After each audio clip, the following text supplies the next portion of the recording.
I am a mess. So you're probably wondering why I decided to make this video, and it's going to be a very hard video to make, very raw, and it's going to open me up to a lot of criticism or judgment, whatever it may be, but I feel like it's a very important topic that should be talked about.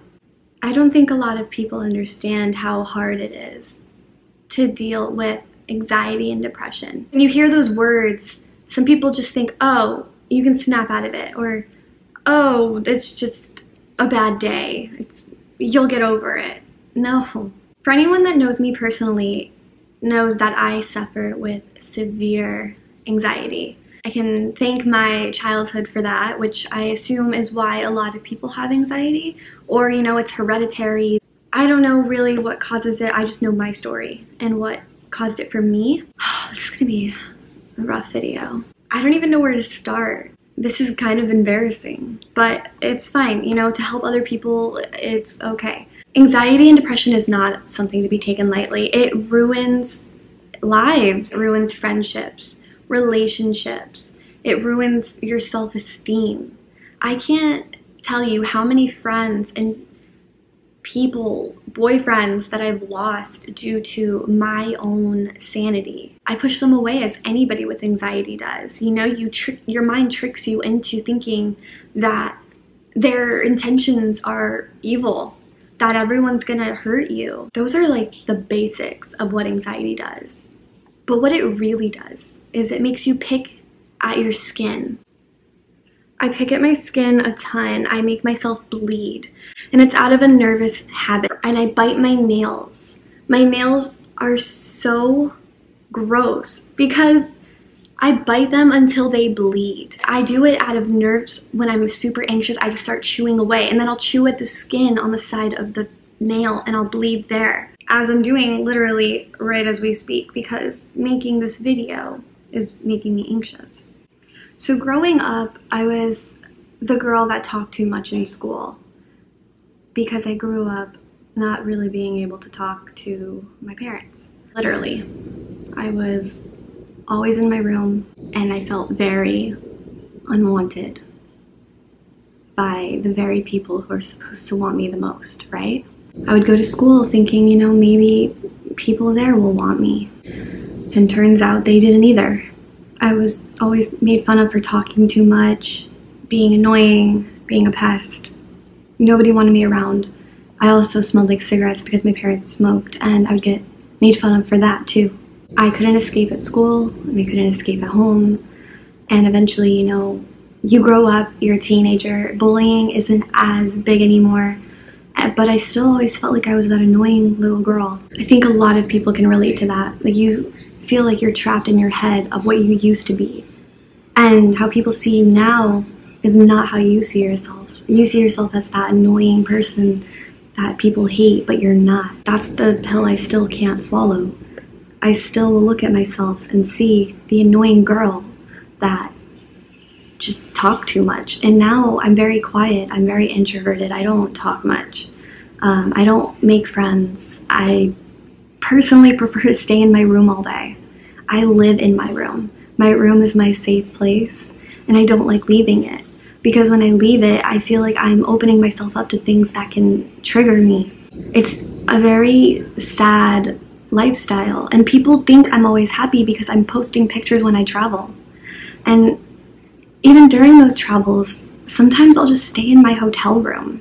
It's not all perfect. It's not glamorous. Having anxiety is not something you can just like glamorize. It's staying up all night. Your mind's racing. You're wondering why you are the way you are. It's wondering why you're not normal, why you're so sick. It's crying all the time for no reason. It's alienating yourself from the outside and making yourself feel like you're an outsider. You feel like no one can understand. You just think everyone's going to do the same thing as the previous. I am no walk in the park, okay? I worry, I overthink, I make repetitive behavior, I have obsessive, repetitive thoughts that just don't leave my head, and it drives me insane. It took me since high school until 23 years old where I finally was like, okay, this needs to change. So I went and got diagnosed. I'm on sertraline, which is a generic form of Zoloft. And while that has helped me tremendously, I'm more calm and I have more patience, but it's not the cure. I really believe the cure is inside yourself, and I'm still struggling to find it. I feel like I'm not good enough for a friend. I feel like I'm not a good friend. I feel like I can't give someone all of me because I don't even have all of me. It just makes you feel so alone. I just think something's wrong with me all the time. Being in rough patches for weeks at a time and not knowing why. People will ask you why you're upset or why you're so down, and you don't have a reason. I wish I had an answer for you guys. I don't have a solution. I can't end this video telling you, yeah, take medication, you'll be okay. No. If anyone ever needs someone to talk to, my DMs are open, my messages, whatever anyone needs, I'm there. I really think it's time we focus on mental health, mental illness, and stop stepping on it. Depression isn't just being sad. It's not just crying all the time. Depression is you having no motivation. You want to do nothing. You just feel hopeless, empty. You know how many times I sit here and think I'm not worthy to be loved? Do you know how sad that is for someone to think that way about themselves? And there are people who don't take mental health seriously, and they're gonna say, oh, well, like, suck it up. If I could, I would. Losing people all the time over my own issues is getting quite tiring. I'm really sorry to anybody that I've hurt. I'm not that mean. I take things to heart. I take everything to heart. I'm very sensitive, so the front is just easier because if you act like people can't hurt you, then maybe they won't hurt you. And it's clearly not working out for me, so. There's so much footage of me just staring out my window at the rain, having a flashback to that Hillary death moment, you know?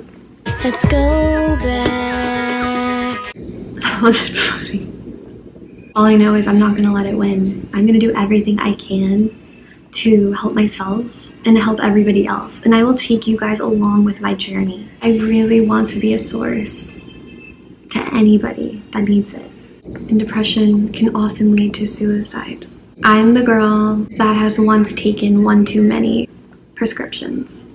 And it takes a lot to say that to a camera, let alone posting it to the world to see.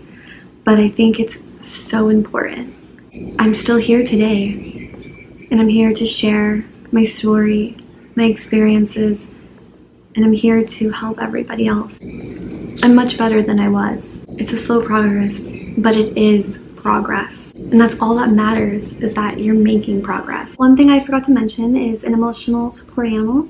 While he is not registered as one, he definitely helps cheer me up. When I'm sad, he can kind of sense it. And sometimes he'll snuggle up and sometimes he will bite me. So I don't know which one it'll be. I really adore this.